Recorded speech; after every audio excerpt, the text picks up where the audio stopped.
Bem, nós recebemos com muita alegria aqui nos estúdios da Capital FM a deputada Janaína Riva.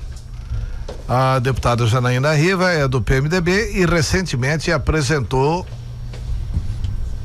um requerimento para a instalação da CPI da Previdência, a fim de verificar a questão no MT-Prev. E essa CPI parece que subiu do telhado porque alguns deputados retiraram a assinatura. Bom dia, deputado, um prazer recebê-la aqui na Capital FM. Bom dia Antero, bom dia Mauro, Laís, bom dia a toda a equipe. É sempre um prazer estar aqui com vocês. Essa CPI, ela virou pizza antes da hora, né? Geralmente demora um pouquinho mais, né? Pelo menos para esquentar no forno. Essa acabou que ela nem chegou a acontecer, né? Ela foi supostamente arquivada. Hoje aqui nós vamos ter certeza do que aconteceu de fato, quem retirou as assinaturas e etc. A CPI tinha 10 assinaturas, né? E me parece que agora não tem mais as 10. Então vou verificar isso hoje durante a sessão, né? Não tem como ter certo como isso, mas segundo alguns deputados ela já estaria arquivada. Quantos deputados tem a oposição na Assembleia? Se bem que esse tipo de CPI, na minha opinião, não é oposição em governo. Hoje a oposição, na verdade, ela só teria 5 deputados estaduais, né? O deputado Sebastião Rezende, os 2 deputados do PT, eu e o deputado Zeca Viana, como deputados de oposição. Quer dizer que você não considera os seus colegas do PMDB, Romualdo Júnior e Silvano Amaral, como de oposição? Não, eu não considero e eles não se consideram também. Eles se dizem independentes, né? Então, eles não estariam dentro dessa bancada de oposição. O deputado Sebastião, diferente dos meus colegas, ele realmente, a gente não teve outra opção porque os blocos na Assembleia são blocos de 4 parlamentares. Então, aí não importa se você tiver em 5, 6 ou 7. Ou você vai estar em 8 ou você vai estar em 4 deputados, que você só tem direito a uma vaga. Você só consegue ter direito a mais de uma vaga a partir do momento que você tem 8 parlamentares. Então, o deputado Sebastião acabou tendo que ficar no bloco do governo, mas não por opção, né? Ele acabou tendo que ficar porque realmente não teria como o bloco de 4 deputados conseguir mais uma vaga nas comissões. Mesmo assim, teve dificuldade, né? Tanto é que ficou fora da CCJ, comissão que ele já estava há mais de 12 anos na Assembleia. Quer dizer que o deputado Sebastião Rezende, ele se coloca como oposição na Assembleia? Até onde eu sei, sim, deputado de oposição. Internamente, esse debate não é feito dentro do PMDB? Porque o PMDB, enquanto instituição partidária, através do seu presidente Carlos Bezerra, ele se coloca publicamente como sendo de oposição. Aí tem no parlamento o Silvano Amaral, que é uma oposição de faz de conta. Diz que inclusive tem muitas nomeações lá na região do Nortão. O Silvano. Dentro do partido, na verdade, esses dias até houve uma discussão dentro do grupo do partido e o clima até chegou a esquentar um pouquinho com relação a esse posicionamento, porque é a partir do momento que o líder maior, que é o deputado Carlos Bezerra, fez a determinação de que o partido ficaria na oposição e tudo, até pelos ataques que nós sofremos do governador, pessoalmente também de todos os secretários durante o período eleitoral, e tudo isso tinha ficado pré-estabelecido. Então, a partir do momento que o Bezerra deu essa determinação, o interior como um todo se tornou oposição. Então, existe uma cobrança dos vereadores e tudo com relação à postura dos deputados estaduais, né? Porque eles acabam também fazendo reflexo dessa oposição dentro das câmaras e etc. Então, aconteceu uma discussão pelo um post da SECOM. A SECOM divulgou uma nota, né, dizendo que o bloco do governo teria 20 deputados estaduais. E isso gerou uma declaração do deputado Silvano, dizendo que não era governista, que não tinha compromisso com o táxi, etc e tal. Só que isso na Assembleia, isso não se corresponde. Hoje, tanto o deputado Romualdo como o deputado Silvano são deputados que votam com o governo. Isso independente da matéria ser uma matéria que agregue ao governo ou não. Entendeu? Como, por exemplo, com relação aos vetos, que aí eu acho que ficou bem nítido ali que a oposição, na verdade, ela supostamente teria 5 deputados, mas na hora do voto mesmo você conta com 2, 3 no máximo, né? Então é muito difícil o deputado se manter na oposição, ele não aceitar cargos do governo e vantagem tal. Isso eu vejo lá no dia a dia. Pra mim não é difícil, que eu nunca tive, então também não sei qual que é o gosto. O problema, a questão aí é meio cultural, né, Tero? O parlamento o parlamentar, na verdade, assim, cada deputado é uma instituição e ele cuida da própria dessa instituição, com seus interesses. Não, isso passou a ser uma sem vergonhice política. Pois é, mas é uma sem vergonhice cultural. Mas isso acontece em todo lugar, acontece em todos os parlamentos. Não, é uma sem vergonhice cultural recente. Cultural é algo assim arraigado. Nós tivemos partidos no Brasil. Quando o PSD entrava, o DN saía. Mas aí você está falando de quanto tempo atrás? O velho MDB da Resistência e tal. O PT foi um partido que marcou posição. Que interessante no Brasil. Até assumir o poder, né? Até roubar, né? Até virar ladrão, né? Mas assim, hoje é que tá essa coisa aí. Mas não é hoje, não é recente tanto assim, né? Quer dizer, já vem de um processo histórico. No processo histórico de recente, deterioração, né? 15 anos é recente, dessa questão da cultura política. E o enfraquecimento também do parlamento, né? Vamos ser sinceros, o parlamento hoje, a população tem uma visão que rechaça o parlamento por causa desses posicionamentos. Mas deputada, é isso. Submissão. Eu acho que o Antero foi no X da questão. Se você tem a cultura partidária enfraquecida, porque o partido hoje virou mero cartório. Não, eu assisti uma entrevista do Nilson Leitão, que está aqui nas páginas da Gazeta hoje, e eu assisti uma entrevista do Nilson Leitão no domingo, no sábado, domingo, eu acho que foi domingo à noite. Ele estava ao mesmo tempo no Terra Viva e no Canal Rural, falando como ruralista. Nilson Leitão é pintor de parede. Ele não tem um palmo de terra para cuidar. Ele está com a mente alugada pelos ruralistas, cara. Está defendendo as condições análogas a de escravos para os trabalhadores e quer que não puna. O discurso dele é o mais direitoso possível. Ruim, né? Eu acho que quando o cidadão ganha uma eleição, ele tem que ter compromisso com o partido. Mas os partidos estão enfraquecidos. E não com bancada ruralista, as legendas daqui, hoje bancada no Brasil, não sei do que do lá. As legendas, na sua maioria, viraram legendas de aluguel. Quer dizer, não tem ideologia. Aliás, você não tem tanta ideologia para o número de partidos que você tem no país hoje. Já é uma distorção. Os partidos perderam importância. A ideologia perdeu importância. Mas sabe o que mostra isso, Mauro? Isso mostra que virou uma casa de mercancia. Mas é verdade, é um comércio. O parlamento inteiro. Tá aí, Lava Jato. Não. Agora triste, né, Mauro? É que você sabe que o PMDB, na verdade, ele não poderia se encaixar, né, nessa comparação geral de partidos, até porque é um partido que tem um histórico aqui dentro de Mato Grosso. Ele é enraizado aqui, né? Tem uma história longa já com Bezerra, por exemplo. Ele me deu um exemplo que em 82 ele já era presidente, eu acho, a época do MDB, entendeu? Nem nascido era. Ele ganhou do Buré em 82. Ele contou isso pra mim, em 82 ele já era presidente. Então, assim, é um partido que, apesar de sempre ter sido governista, né, o partido seguia as orientações do Bezerra.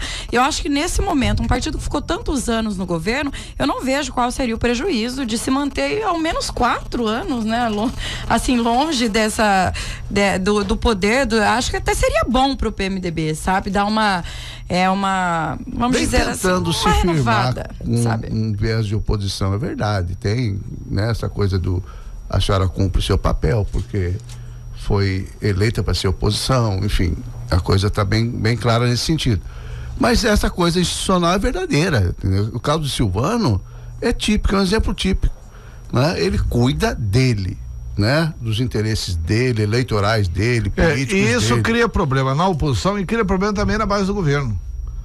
Porque agora pergunta se o PMDB vai expulsá-lo. Porque também a base não vai, porque vai abrir mão de um deputado? Não vai. Laíse Souza. Deixa eu fazer uma pergunta. Vamos perguntar aqui para a deputada, que a gente está mais dando opinião do que... Pois é, eu tô curiosa em ter um posicionamento da deputada. Põe ordem. Vamos colocar, vamos voltar aqui para o MTPrev, porque eu fiquei curiosa o seguinte, pelo menos do que eu li, do que eu ouvi, do que eu li das matérias que saíram da própria assessoria, o MTPrev era simplesmente para analisar se a proposta de aumento na contribuição dos aposentados e também dos efetivos era válida ou não, era necessária ou não, né? Pelo menos essa era a priori. Qual o objeto da CPI? Proposta. É isso, né? Não era essa a minha pergunta, não. Porque esse era o objeto, justamente Mauro esse. Não quer deixar você falar. Não quer deixar. Hoje, em homenagem ao mesmo. Eu fiquei curioso.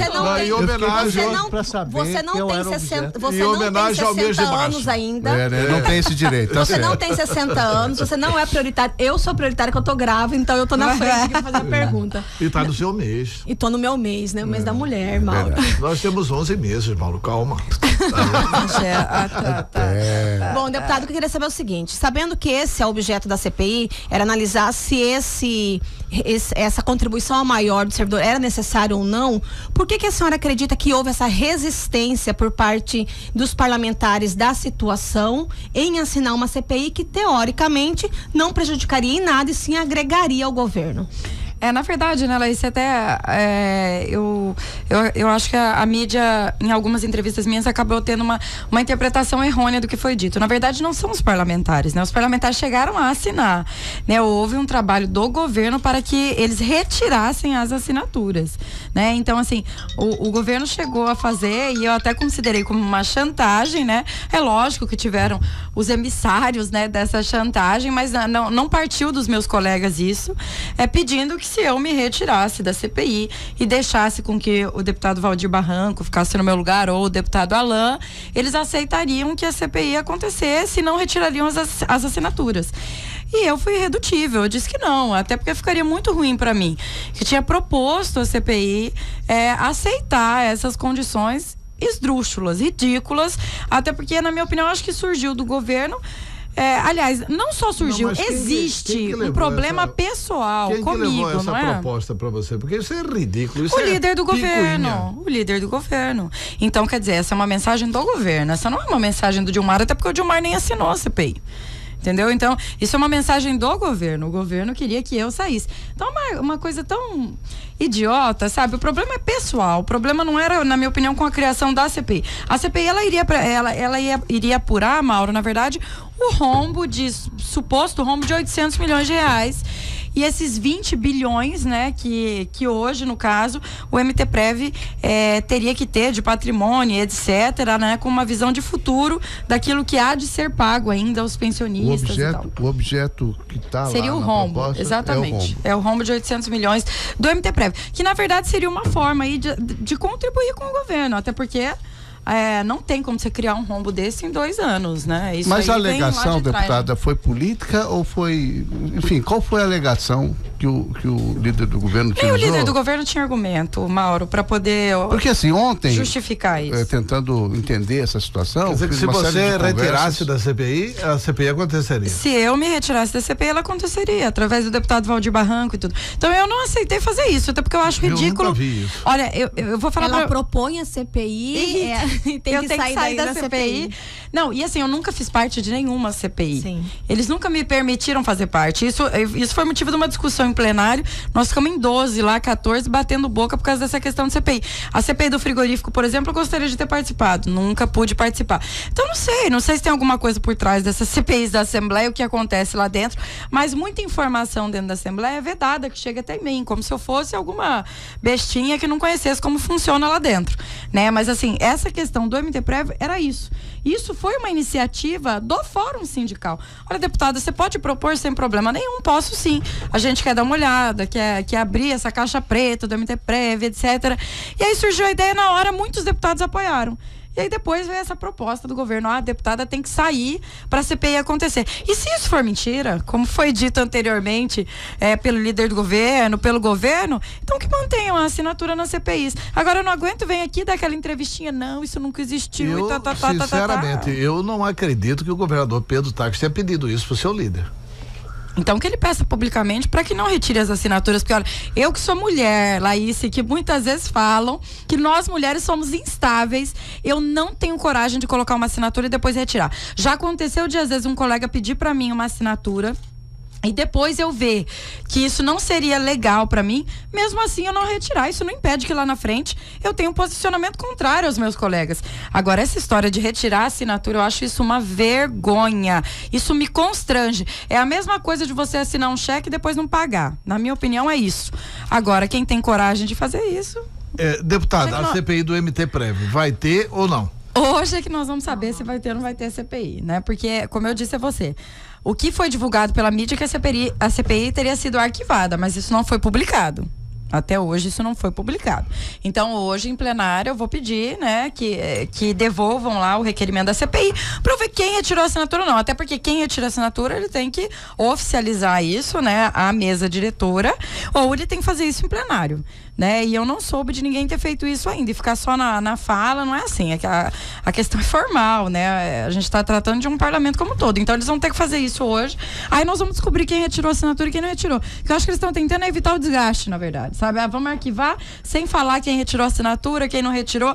E isso não tem como ser feito, até porque o deputado Oscar disse que não retiraria, Zé Domingos disse que não retiraria, Romualdo disse que não retiraria. Então aí já seriam 7 deputados estaduais, né? E aí eu quero ver hoje quem são os retirados. Aí seriam 7, se o Silvano assinar, dá 8. Dá 8. Foi o que eu disse no grupo do PMDB. Estão fazendo até um movimento. Assina Silvano.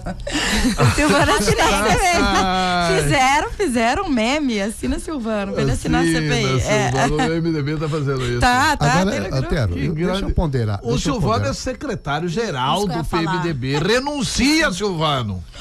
Já mudou? Não, eu não acho que ele assim, não, eu quero ter autonomia aqui no parlamento, eu não vou assinar. Mas o MDB, na sua executiva regional, se definiu como oposição. Você é o secretário regional do partido, renuncia, Silvano. Sou amigo do Silvano, hein? Mas deixa eu fazer sou muito amigo do aqui. Silvano, sempre me tratou com muita correção, gosto dele. Também me trata muito bem. É uma pessoa correta. Mas eu quero ser secretário, eu acho que o Antero deu uma boa ideia. Mas ele é secretário-geral do MDB. Com outro partido não tem nada a ver com o PMDB, mas se eu fosse filiado ao MDB, ele estava bem arrumado. Mas só fazer uma ponderação aqui. Tá convidado. Uma ponderação não, uma provocação, na verdade. Assim como a deputada tem todo o direito de fazer oposição, deve fazer, aliás, faz brilhantemente oposição e precisa fazer mesmo, está nessa condição, foi colocada assim. Não vai falar que o Silvano tem todo o direito de ser governo, né? Não estou nem discutindo, não estou discutindo o deputado, não. É porque pela semântica, assim como a deputada tem direito de fazer oposição, o governo o Silvano... o governo tem direito de dar um encaminhamento político que ele entender correto no seu interesse. Né? Desde que seja correto e anuncie isso. O que o governo falou sobre isso? É exatamente isso que eu ia falar, o governo Mauro. falou sobre isso, Mauro? Que ele apoiava a CPI. Ele falou que apoiava a CPI. E ainda... Sim, e depois governo pelo seu líder e pelo governador, pelo seu líder e pelo governador. Dilmar Dal Bosco, líder, né? Líder Dilmar e o governador Plutarco disseram que apoiavam. E o governador falou assim: não tenho nada contra a CPI, mas eu quero que. Eu defendi aqui o governador. Falou, estão dizendo que o governador contra a CPI. Ele falou que não é. Eu defendi aqui o governador. Ele está dizendo o seguinte: agora eu quero que faça a CPI da Assembleia, do rombo de 500 milhões na Assembleia. Dos últimos 20 anos. Dos últimos 20 anos. Pois é, mas aí o que eu tô ponderando aqui, quer dizer, da mesma forma que tem essa possibilidade, deve acontecer essa discussão, nada impede que o governo tenha o direito também de se opor diante de uma análise que ontem eu estava nos corredores do Palácio. A discussão era o seguinte: as razões pelas quais o governo tinha refluído da posição de apoiar a CPI e que o seguinte, que ia misturar a CPI com a reforma da Previdência, as duas discussões na Assembleia, e que isso poderia gerar uma dificuldade muito grande para a aprovação do projeto. Esta era a argumentação política lá. Mas a CPI era para orientar mesmo a reforma da Previdência. Justamente, como que eu vou... Não, que ia misturar essa análise do governo. Porque a CPI ia tratar do rombo da Assembleia. O governo está corretíssima. Está correto. Não, veja bem, a CPI para tratar do rombo. E aí, assim, qual que é o temor do governo? Que me parece até óbvio, ainda mais com a presença de Janaína, com a postura oposicionista que ela tem, pelo amor de competente. Deus. Não, aí eu tô falando da visão política, da visão estratégica do governo. Não, eu entendo o que o Mauro tá falando. O Mauro tá falando como o governo pensa. E eu acho que não estou contestando a deputada, muito pelo contrário. O que eu estou dizendo é o seguinte: é que a leitura que o governo fez foi essa. Né? Foi essa. Olha, as duas coisas juntas, ainda mais com Janaína dentro da CPI, isso aqui vai virar uma confusão que a gente não vai dar conta de discutir o que nós precisamos discutir. Talvez, outra coisa que eu divirjo do governo, em detrimento aqui da deputada Janaína. Eu vou falar porque não tem por que esconder a minha opinião. Né? Eu não acho Janaína tão forte assim, gente. Obrigada, Antero. Eu não sou, e também não sou radical, nem um pouco. Eu não acho Janaína tão forte assim. E acho que essa CPI não pega em nada o governo Peltax. Exatamente. Se tem rombo de 800 milhões, não foi o governo Peltax que fez. E talvez só ia reforçar a tese de que deve haver-se o aumento, senão o MTPrev se inviabiliza. Exatamente. Se ia reforçar. Vocês entenderam a leitura política? Eu entendi a leitura política. Eu entendi, mas eu acho equivocado em algumos momentos, Mauro. Eu discordo em algumas coisas. Eu acho a que leitura CPI política do é governo absolutamente oportuna. Eu pessoalmente tenho a posição que a CPI é correta. A leitura do governo também está correta. Não, a leitura do governo está correta. Que a CPI ia misturar com a reforma da Previdência. Ia mesmo. Ia ter política, né? Vamos falar a verdade. Ninguém mas eu aqui. acho que a deputada, se pudesse, de alguma maneira, atacar o governo nessa. Ela ia fazer isso, óbvio. Não, mas eu, gente, estaria legitimamente falando. Mas eu acho que contribuiria, Mauro, eu acho que contribuiria de forma significativa. Primeiro lugar, o governo não sabe, e isso foi repassado, teve uma audiência pública em que foi o presidente passado do MTPrev, compareceu à Assembleia, e ele pontuou de uma forma muito clara que ainda não se sabe ao certo qual é o montante que o MTPrev tem de bens. Onde estão os imóveis? Onde estão os imóveis? Só existem as matrículas, não sabe nem onde estão. A CPI poderia, de uma forma significativa, contribuir para isso. Como contribuir a da sonegação fiscal? Agora, o que eu acho por um deputado mil vezes mais radical até para saber se aumenta de 11 para 14 o presidente do 15. MTPrev não vem aqui discutir, esclarecer essas coisas. Por que não deixam? Solicitado já foi. Não deixa, eu convidei o doutor Taveira no jogo Corinthians eu convidei por telefone, eu convidei o doutor Taveira no jogo do Corinthians. Contra o Luverdense. Ele tava num camarote ao lado meu, ele com a camisa do Botafogo, ele tem a virtude de ser botafoguense e o defeito de ser palmeirense. Realmente. Aliás, acho que está em boas mãos o MTPrev. Porque o Taveira. Já me disseram que é uma pessoa muito séria. Me disseram não, ele é uma pessoa muito séria, foi uma grande escolha do governador Peltax. Eu acho que o governador acertou na escolha. Eu acho que o Taveira tem que vir aqui. Agora, o Taveira me disse, olha, vamos deixar para depois, vamos esperar, talvez até para não criar ruído com relação à reforma da Previdência. Deve ser isso. Mas, gente, essa questão, eu não vejo também, eu entendo os argumentos até, talvez, eu acho que o Mauro está correto, é assim que o governo pensa. Agora, o governo tem a maioria massacrante dentro da Assembleia, ele não tem que ter esse tipo de preocupação. E outra coisa, eu nunca vou ter oportunidade ali dentro da Assembleia de mostrar qual é o meu posicionamento, porque dentro da CPI do MTPrev, para mim, como parlamentar, e eu acho essa interferência do executivo horrorosa, pavorosa e me deixa muito receosa também, porque a gente caminha para o mesmo rumo do que foi o governo do Silval Barbosa, mesma coisa, tudo que o governo fala é amém lá dentro, amém, amém, amém, e a Assembleia só segue a rigor o que o governo fala sem questionar. Eu nunca vou ter a oportunidade de mostrar que eu não tenho essa radicalização toda que o governo acha que eu tenho. Ao contrário, dentro da CPI do MTPrev, eu queria fazer uma CPI muito correta, né, seguindo, é lógico, a orientação também dos meus colegas, até porque são 5 membros dentro de uma CPI e só haveria eu de deputado de oposição. Então seria o momento de eu demonstrar que, como presidente, a minha imparcialidade com relação ao tema, não radicalizar. Eu vou crescer aqui nessa questão do MTPrev para prejudicar o governo táxi. Até porque eu acho, aliás, eu achava, até porque depois desse trabalho todo que o governo fez, me leva a crer que o governo também, de alguma forma, Antero, no mínimo, com todo respeito ao secretário Taveira, presidente Taveira, né? Mas alguma negligência aí do governo deve estar havendo. Até porque será que em 2 anos não deu tempo suficiente para se levantar esses imóveis? Ou tá faltando coragem para retomar esses imóveis, seja lá com que eles estejam? Então, assim, pode ser uma pessoa muito competente, séria e tal, não tô questionando isso. Mas estou questionando o receio que eles têm da abertura dessa CPI. Quem não deve, não teme, é simples assim. Por isso que eu apresentei a CPI do meu pai, porque eu não tenho nada a ver com isso. Pois isso que eu queria dizer o seguinte. A questão da CPI do meu pai, que o governo falou que quer apurar o rombo. É do meu pai, mas não é do meu pai, é da Assembleia, né? O rombo de 500 milhões na Assembleia Legislativa, isso causou algum constrangimento para você? Nenhum. Zero. Inclusive, no dia... É porque, assim, chegou um momento que lá em casa todo mundo conhece do meu perfil e etc. Cansou essa coisa de toda vez eu ter que ficar carregando nas costas esse peso gigantesco e responsabilidade do que aconteceu no passado na Assembleia. Ué, lá dentro da Assembleia tem quantos ex-presidentes ali dentro, ex-secretários ali dentro, ex-presidente, pessoas que fizeram parte da mesa diretora durante esses 20 anos. 22. E aí fica tudo nas minhas costas? Então aí, meu pai mesmo me sugeriu, falou simples, ele não sugeriu que criasse essa CPI?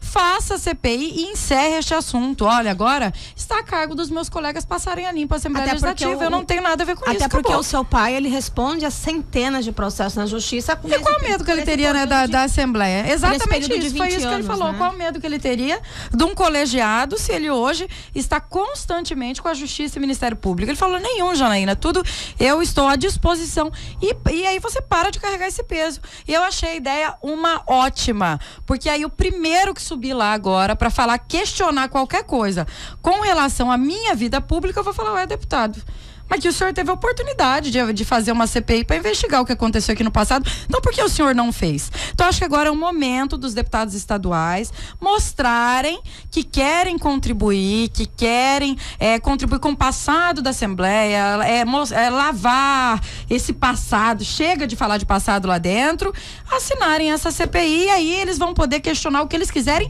de quem eles devem questionar, que é do meu pai, não de mim. Eu não tenho resposta. Você assina essa CPI? Já está assinado por mim, aliás, é um requerimento. O requerimento é seu, né? O requerimento é de lideranças partidárias, porque existe no regimento interno, né, um artigo que ele determina a obrigatoriedade da participação, inclusive como presidente de quem requer.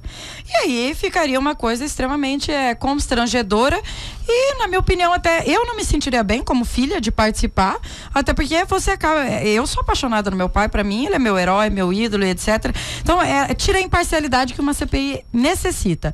Então, eu apresentei como lideranças partidárias, mas assinei. Nessa CPI você não participaria? Não participaria. Não participaria. Não tem intenção nenhuma de participar. Tem que participar quem estava lá na Assembleia. Esses que vão poder fazer as perguntas, até porque lá na Assembleia só pode perguntar quem é membro. Então, eles vão ter a oportunidade, os 5 membros, de perguntar o que eles quiserem perguntar, e aí, de uma vez por todas, vai acabar esse assunto de, Janaína, porque Janaína tem que falar do passado, tem que falar do passado. Que falar do passado? Quando meu pai entrou lá, eu tinha 6 anos de idade. A gente tem que falar do passado quem estava lá, deputado Romualdo, deputado Mauro, deputado Pedro Satélite, os deputados que estão lá há mais de 20 anos dentro da Assembleia. Deputado Janaína, acho que terminamos aqui, né? Muito obrigado pela sua entrevista. Eu tava querendo saber a sensação que fica. Da onde que tava vindo esse porque é assim que o pessoal tava ouvindo agora lá. Agora começou a pegar fogo, todo mundo participando e tal.